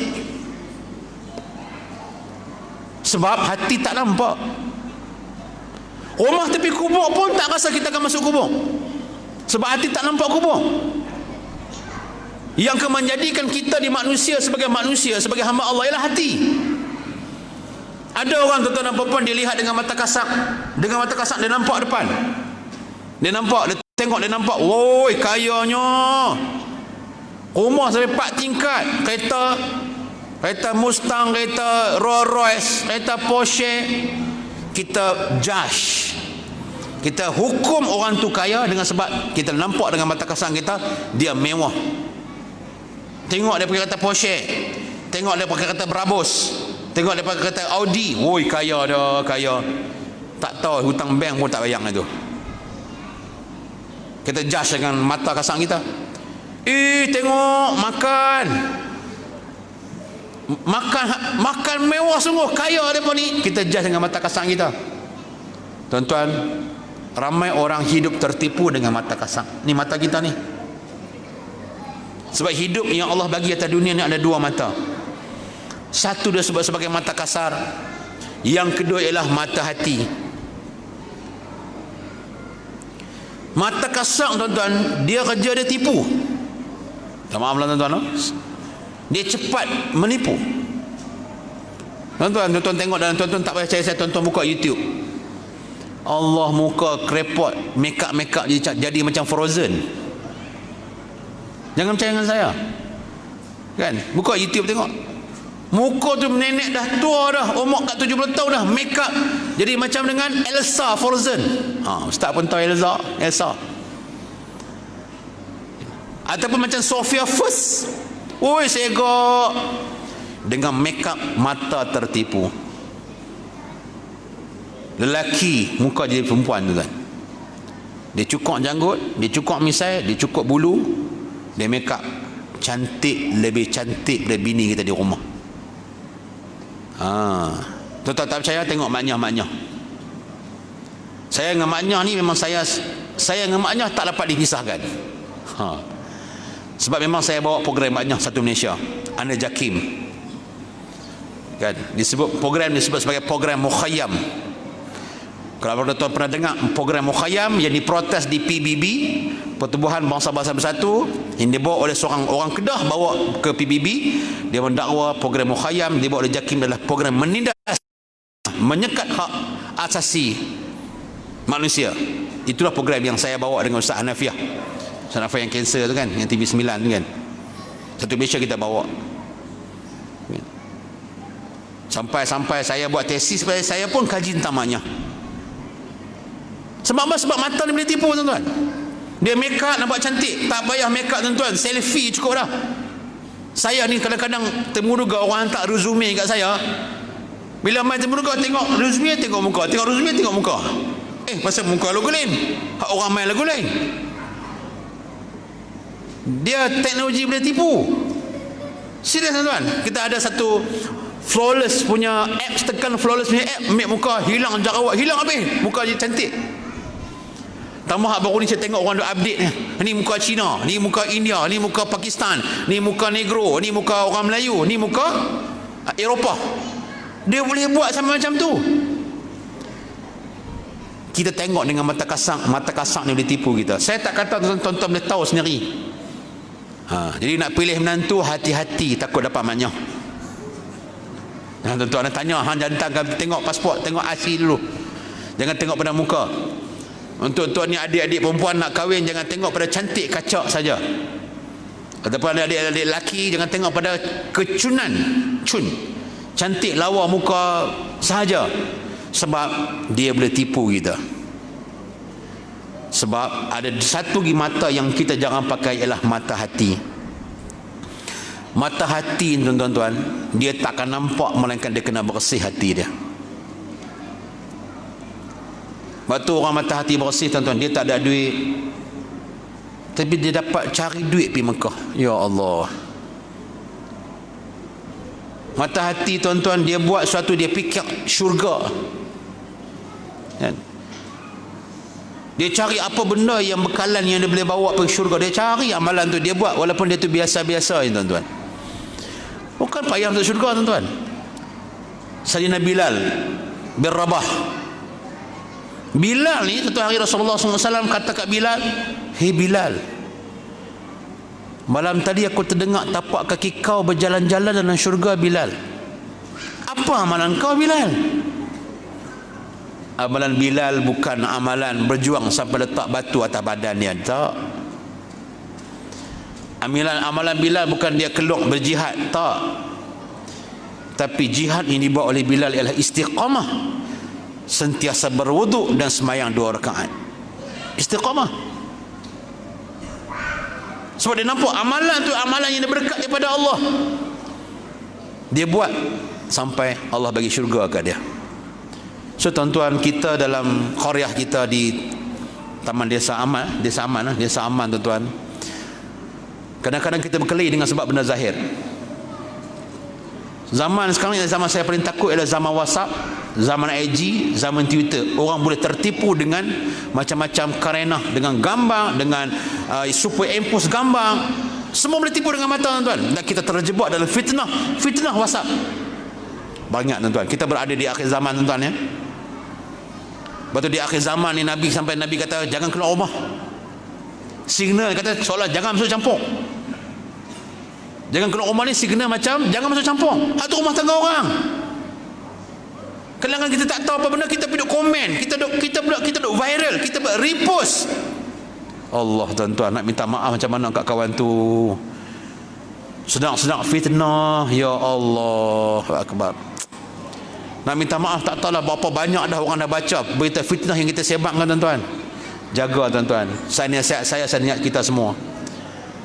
Kan, kita nak berkawan-kawan lah, nak berniaga lah, nak berpolitik lah, nak bersahabat lah. Tapi awas tuan-tuan, kita hidup ni ada dosa pahala tuan-tuan, tak ada yang ketiga. Kita orang Islam ada syurga neraka, dua tuan-tuan. Saya takut tuan-tuan dalam zaman-zaman mutakhir kita tak tahu yang mana betul, yang mana salah. Nabi kata apa? Tarkun ma la ya'ni. Tinggalkan benda yang tak ada sangkutan dengan hidup kamu. Sabang. Sabang. Duduk, jangan angkat senjata, kata Nabi. Jangan angkat senjata, duduklah rumah. Di akhir zaman. Sebab kadang-kadang terlampau excited menyebabkan kita tersalah pilih jalan di akhir zaman, tak tahu mana jalan yang betul. Sebab tu hati kita kena bersih, tuan-tuan. Hati bersih inilah yang Allah akan berikan dorongan pada kita. Allah bantu. Dan cara yang paling besar nak bersihkan hati kita dengan as-salah, sembahyang. Bila hati bersih, tuan-tuan, sebab tu Nabi Muhammad sallallahu alaihi wasallam, apa yang Allah tak uji Nabi. Kita main masjid ada, tuan-tuan, diuji dengan orang nak bunuh. Hang pergi masjid, hang jaga aku bunuh hang. Tak ada. Saya tak pernah lagi lah. Saya pergi kuliah, orang ugut saya, Ustaz, kalau Ustaz pergi kuliah masjid tu, Ustaz sampai ceramah, Ustaz balik saya tak akan sampai rumah. Kami tahu nak ajak Ustaz. Saya belum diuji lagi. Saya belum. Mungkin penceramah lain dah biasa dah. Saya belum diuji dibunuh ketika berdakwah. Saya belum diuji diligan dengan parang ketika berdakwah. Saya belum lagi, tuan-tuan. Nabi Muhammad sallallahu alaihi wasallam diuji dengan pembunuhan, dibunuh di Darun Nadwah apabila syaitan merupa dengan rupa manusia, mengugut dan juga memberi cadangan Nabi Muhammad perlu dibunuh. Maka dihimpunkan pemuda-pemuda, dikepung rumah Nabi Muhammad sallallahu alaihi wasallam. Maka Nabi Muhammad bersama Sayyidina Ali bin Abi Talib duduklah rumah. Sayyidina Ali bin Abi Talib duduk tempat Nabi Muhammad sallallahu alaihi wasallam. Risiko dia mati. Nabi keluar dari rumah dengan ayat Nabi baca sampai tertidur semua orang, tuan-tuan dan puan-puan. Kita belum sampai tahap tu. Apa kekuatan Nabi ada, tuan-tuan? Nabi bersihkan hati Nabi. Dua benda saya kata tadi, apa? Al-Quran dengan tahajud. Tuan-tuan jangan percaya pada saya, tuan-tuan percaya pada Quran. Surah Muzammil, surah Mudaththir, tuan cek. Balik buat cek, tanya ustaz-ustaz di sini. Betulkah ustaz? Tapi tuan-tuan, bukan semua orang boleh istiqamah setiap malam untuk tahajud. Bukan setiap orang boleh istiqamah setiap hari membuka dan membaca Al-Quran. Itu persoalannya, tuan-tuan. Hanya orang yang bersih hatinya. Sebab itulah ulama menyebut, kalaulah pada siang harinya kita buat maksiat, malam nak pergi tahajud payah. Siang hari kita buat dosa pada Allah, isu nak puasa Isnin Khamis payah. Siang kita buat maksiat, nak buka baca Quran susah. Bukan sebab tak boleh, bukan sebab tak kuat, tetapi dia bukan main kekuatan fizikal, dia kekuatan hati. Hati tak kuat untuk beribadat pada Allah. Tonton tak, tonton buat maksiat, tonton tengok malam ni nak bangkit jadi macam penat, macam tak larat, macam letih, tak semangat. Sebab bukan tonton tak semangat, tapi dosa itu telah membunuh kekuatan kita. Tiba-tiba rasa, ya Allah, kau ni tak semangat nak main masjid ni, masa ya Allah pasal apa? Tuan-tuan, dosa itu membunuh kita. Muhasabah diri lah, apa dosa kau buat ni? Muhasabah. Saya, tuan-tuan dan puan, nak kempen, kalau boleh subuh kena penuh di masjid, orang lelaki. Ustaz, saya tak ada, Ustaz, kami kerja jauh nak kena keluar awal. Tak apa, saya faham. Waktu cuti hari Sabtu atau hari Ahad, kalau belah Kulim lah, ramai bekerja kilang kot di sini. Pagi Sabtu, pagi Ahad, mana pi?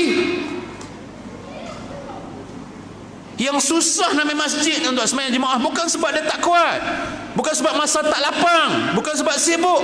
Hati dia lemah, hati dia tak kuat, hati dia hitam. Dia tak kuat nak bangkit pergi sembahyang. Dia boleh bangkit buka TV, dia boleh mangkit duduk buat benda lain, tapi nak mangkit main masjid tak boleh.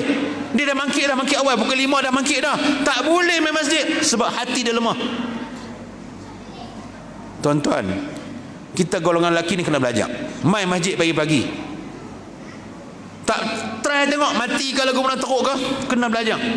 Kita nak, kalau boleh kita dah ceramah malam ni, esok pagi start tengok berapa ramai dah kita akan sembahyang berjemaah. Kecuali kalau saya faham lah, kalau kita kerja jauh kita faham, kalau kena keluar pukul 5 kena keluar dah, it's okay, kita faham. Tapi waktu cuti, waktu ada kelapangan, lapangkan masa dengan Allah. Bila masalah, komplain, ya Allah kenapa lah aku masalah banyak, stres, ya Allah kenapa lah Allah uji macam ni. Tapi kenapa tak minta pada Allah? Allah yang bagi penyakit, Allah yang bagi ubat, bagi masalah, Allah yang bagi penyelesaian. Tuan-tuan, Saya background saya kaunselor. Saya ada lesen kaunselor, tuan-tuan. Saya kaunselor berdaftar. Bila orang mai kat saya, mai kaunseling dengan saya ni tuan-tuan dan puan, bukan bagi kami etika sebagai kaunselor, kami tak boleh bagi jawapan. Ni makcik, kau kena buat macam ni nak.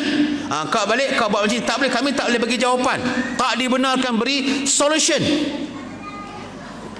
Kami ditugaskan untuk meneroka, satu penerokan untuk membantu, dan kita buat anjakan ataupun dorongan minima. Oh ya, kita punya pendengar yang baik. Dengar, dia cakap, dengar. Oh, betul tak kak cakap tadi kak? Sekarang betul tak kak? Oh, okey. Kalau kak itu apa pandangan kak? Agak-agak apa kak nak selesai masalah kak? Saya yang bagi dia selesaikan masalah dia. Cadangan tu dia yang bagi, bukan saya yang bagi. Lepas habis sesi kaunseling, dia pun balik. Dia abang, mak rasa lega lah jumpa ustaz tu. Macam kutip tok buang, ya Allah, macam selesai masalah. Dia hanya jumpa saya tak bagi apa-apa kat dia. Dia mai jumpa saya hanya ni pendengar yang baik. Dengar, dia kata. Lagi kak? Ada lagi kak? Dia cakap dengan saya, menyebabkan masalah dia tu rasa macam rilis, hilang. Tuan-tuan bayangkan, tuan-tuan, dia bercakap dengan saya ni yang penuh dengan masalah. Saya ni dengan penuh dengan dosa-dosa yang dia tak tahu. Stres saya ni banyak tu, dia tak tahu. Dia dengar pada saya, dia cerita pada saya, dia jadi macam rilis, lega. Ni cakap dengan manusia ni. Saya manusia yang penuh dengan dosa. Bayangkan tuan-tuan, kalau tuan-tuan duduk tempat kakak tu, setiap hari tuan-tuan ada masalah, tuan-tuan cakap dengan Allah dengan buku Al-Quran ni. Ni kalamullah. Tuan-tuan buka, tuan-tuan baca. وَإِذْ قَالَ مُوسَى لِقَوْمِهِ يَا قَوْمِ اذْكُرُوا نِعْمَةَ اللَّهِ عَلَيْكُمْ. Tuan-tuan bercakap dengan Allah. Allah sentiasa dengar kita baca Quran. Dan Allah, kalau tuan-tuan jumpa kaunselor, tuan-tuan boleh rasa tenang.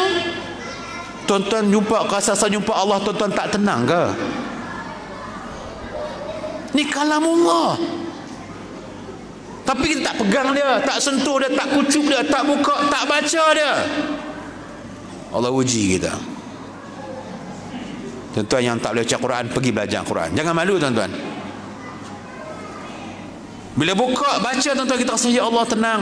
Walaupun tak faham, walaupun baca tajuk hitam pukang, tapi rasa tenang. Sebab kita sedang bersembang dengan Allah. Pertama. Yang kedua, tuan-tuan, bila tuan-tuan semayang, Allahu Akbar, semayang, tuan-tuan baca Ar-Rahmanir Rahim, Amin. Tuan-tuan sedang bersembang-sembang dengan Allah. Kita sebut Alhamdulillahi Rabbil Alamin, Hamadani Rabbi, Allah akan jawab balik pada kita. Maliki Yaumiddin, Allah jawab balik. Kita sedang bersembang-sembang dengan Allah. Betul, orang semayang dia tenang tuan-tuan. Orang baca Quran dia tenang tuan-tuan. So tuan-tuan, dua amalan semayang dengan Al-Quran tak dapat dipisahkan. Dua benda ni. So betul lah apa yang masjid buat. Kita bukan sekadar kita ajak betulkan semayang, jangan tinggal semayang. Tuan-tuan, ni guru motivasi, saya kata, sekali kita tinggalkan sembahyang, semua benda makhluk ni dia akan merajukkan kita. Bahasa motivasi lah, ni muka hadis. Sekali tinggalkan sembahyang, semua makhluk yang ada ni akan mula merajukkan kita. Duit merajuk, kebahagiaan merajuk, kejayaan merajuk, dia merajuk habis, dia tak lekat. Sama juga dengan sekali kita derhaka pada mak ayah, mak ayah kita derhaka mak ayah, tinggal suara, makhluk semua merajuk kita, sebab tak jadi. Sebab apa? Sebab dunia ni ada connection tuan-tuan, ada connection, ada hubungan antara dunia ni. So tuan-tuan dan puan-puan, secara kesimpulan yang tuan-tuan dan puan-puan dah lebih sejam, saya nak beritahu tuan-tuan dan puan-puan pada malam ni, pertama, semayang ramai orang boleh buat, ramai orang boleh mengerjakan semayang, tapi tak ramai orang boleh menjaga semayang. Contoh jaga semayang apa? Semayang awal waktu. Contoh jaga semayang apa? Kita tunggu waktu semayang. Allah, ni jarang Ustaz. Saya tak dapat benda ni. Semayang lagi nak lawak, dia tunggu dah. Dia tunggu. Elok seorang ya orang azan lagi dia semayang. Allah ni tuan-tuan. Ya Allah, kita minta Allah kurniakan kita hak ni tunggu waktu semayang. Kita yang kebiasaan nak kita buat ialah Allahu Akbar, Allahu Akbar. Dah ambil semayang main masjid tu kira A dah tu. A plus tu. Tapi ada hak sini Tok Siak, Tok Bilal, dia tunggu ni. Titit, titit, dia tunggu waktu semayang. Allah, jaga semayang. Pada yang pertama tadi, semayang waktu, tunggu waktu semayang, semayang berjemaah. Tuan-tuan, kalau hujan-hujan lelaki tak apa semayang di rumah, cuba cari jalan untuk jalan semayang di masjid, cuba cari. Kalau di rumah, buat berjemaah dengan anak bini. Yang keempat, cuba hayati nilai khusyuk dalam semayang. Faham maksud surah Al-Fatihah, faham maksud surah yang kita baca. 4 benda ni antara perkara yang kita boleh buat untuk menjaga semayang. Tuan-tuan, ramai orang semayang tapi tak ramai orang jaga semayang. Tuan-tuan please, hari ni kita nak ajak tuan-tuan dan puan-puan, jom jaga semayang. Sebab saya bukan nak kata tuan-tuan, the power kita solat ni, power orang jaga semayang Allah bagi tuan-tuan, bukan akhirat. Akhirat tuan-tuan jangan petikai lah, Allah bagi. Tuan-tuan nampak di dunia ni Allah bagi tuan-tuan. Ahli-ahli perniagaan, sesiapa sini ahli perniagaan yang meniaga pasar malam, jual cucuk tepi jalan, apa balik ataupun jual nasi lemak, jangan tinggal semayang. Bila kita buat benda yang Allah redha, Allah bantu kita. Kita semayang bukan kerana nak senang, bukan sebab kita nak kaya, tak. Kita buat sebab Allah redha kita. Bila since kita buat kerana Allah redha, ya Allah, semua Allah mudahkan kita. Tak tahulah kan, cikgu-cikgu tak boleh tukar. Bila tak boleh tukar, buat tengok. Jangan percaya dengan saya, buat kan. Ada seorang kakak tu saya buat di Langkawi 2014. Tapi dalam training saya ni ada banyak, ada 5 benda yang saya buat. Dia kata, "Kak, buat 5 benda ni, Kak. Kak buat balik, buat perubahan 5 benda ni." Kak nampak masa tu dia dah 8 tahun kahwin tuan-tuan, tak dapat anak. Dia kata, "Ustaz, saya ni berubat rata dah Ustaz, tak dapat anak 8 tahun kahwin." Saya kata, Kak pergi kat bomoh tu tak kahwin ni, Kak. Kak ni minta anak, dia pun tak tahu cara nak buat anak. Silap bomoh tu dah kahwin tapi mandul. Kak pernah tanya dia, Kak? Bomoh ada anak tak? Mandul tak? Kak pernah tanya tak? Tak kan? Yang bagi anak tu siapa, Kak? Allah kan? Mai saya ajak 5 benda yang Kak nak buat. Kak buat 5 benda ni, Kak submit doa pada Allah, Allah buka pintu Kak. Pertama, Kak buat baik dan terbaik pada Allah. Kak balik, Kak ubah dengan Allah. Cara semayang, cara ibadat, jaga semayang, Kak buat baik dengan Allah. Buat saja Allah suruh buat. Buat. Yang kedua, Kak buat baik dan terbaik untuk mak ayah. Ada mak, ada ayah ni, jaga mereka macam raja, jaga mereka macam permaisuri. Buat terbaik. Yang ketiga, Kak buat baik dan terbaik kan untuk pasangan Kak. Kalau kita isteri, kalau perempuan suami, jaga pasangan kita. Jangan bagi dia kecil hati. Kalau kecil hati minta maaf, buat baik balik, pujuk dia kan. Kalau dia balik nak makan apa, Kak masak aja. Kak tak larat, Kak jangan membebel, Kak buat. Kak jangan percaya dengan saya, Kak buat dulu, nanti Kak nampak apa Allah nak bagi. Yang keempat, Kak jaga anak yatim. Bukan jagalah, maksudnya Kak ada sumbangan, kena ada connection dengan anak yatim, buat baik untuk anak-anak yatim. Yang kelima, Kak buat baik dengan manusia yang lain, termasuk binatang dan juga makhluk-makhluk lain. Kak buat 5 benda ni, Kak. Lepas Kak buat ni, Kak angkat tangan pada Allah, buka pintu Allah. Jangan percaya dengan saya bukan bomoh. Saya ustaz biasa aja, saya bukan bomoh. Kak buat, Kak minta pada dia yang memiliki anak. Bila Kak buat ihsan dengan makhluk, Allah akan memberi ihsan tu pada Kak. Kak buat. Lepas beberapa bulan balik training, tuan-tuan, dia call saya, "Ustaz, ni Kak Syam ni, Kak." Ustaz, Kak Syam tak tahu nak kata Ustaz. Kak Syam percaya tak percaya, tapi Kak Syam kena habang kat Ustaz jugalah. Oh, power Ustaz ayat saya bagi tu. Kak Syam, Ustaz, tak payah Ustaz baca jampi serapa apa, dia abang dia dah mengandung dah 3 bulan. Beranak, dapat anak lelaki. Allahu Akbar. Sampai keluar dia kontak saya lagi. Saya tak maintain. Sebab kita ni Allah akan sayang kita. Bila kita ada iri hati, dengki, busuk, fitnah, sakit, Allah tutup. Saya berhabaq kat staff saya kata apa? Kalau kita nak kita company kita ni maju, jangan adakan kita ni sakit hati.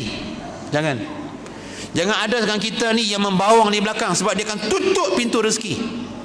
Sama kita tuan-tuan. kampung taman kita hati tuan-tuan, takut rezeki tak turun. Kena jaga yang tu. Ya tuan-tuan, saya pun dah panjang dalam curhatan tuan-tuan, minta maaf Ustaz, dah lama sikit malam ni. Kesimpulan saya tuan-tuan, jaga semayang, jaga Allah, Allah jaga kita. Masa yang sama, jaga kita punya SOP, kita belum menang, okey, teruskan kita kita jaga SOP ya. Mai masjid, ramai, tak apa. Bila masjid melimpah nanti bagi jawatankuasa fikir macam mana nak buat bila ramai sangat. Jadi itu tugas itu imam, itu tugas pengurusi. Jangan kata kalau pergi ramai nanti kesian kata imam. Dah. Memang kerja depa untuk fikir nak bagi bila ramai nak buat macam mana. Kan? Jadi cuma kita jaga SOP kita ya, yang ditentukan oleh pihak berkuasa. No? Contohnya kalau mai macam baru ni kami macam saya di Kota Stang kena PKPD. Kami hanya berapa orang pergi masjid tu tak apalah. Dihadkan kita ikutlah. Bila tak had ni mai. Ya, mai kita buat program insya-Allah mudah-mudahan diberkati oleh Allah Subhanahu Wa Taala. Terima kasih pihak ustaz, jawatankuasa masjid. Terima kasih ustaz-ustaz, ustazah-ustazah kalau saya tak betul tolong tegur saya, no. Terima kasih tuan-tuan dan puan yang malam ni saya tengok fokuslah. Tak ada enak kali anak-anak apa walaupun saya ceramah ni tak buat lawak apa pun tengok duduk tang tu. Hak nak raya pergi kat depa. Pergi kat depa. Yang penting pemain masjid. Dia boleh cerita pasal syok main masjid. Silakan tahu tuan-tuan dan puan. Jadi terima kasih. Saya minta maaf kalau ada silap salah bahasa, tercip bicara. Dan sekali saya ucapkan tahniah lah masjid, no? Tahniah. Nak buat program ni insya-Allah boleh buat lagi insya-Allah. Terima kasih, sekian, bila taufiq hidayah. Wassalamualaikum warahmatullahi taala wabarakatuh.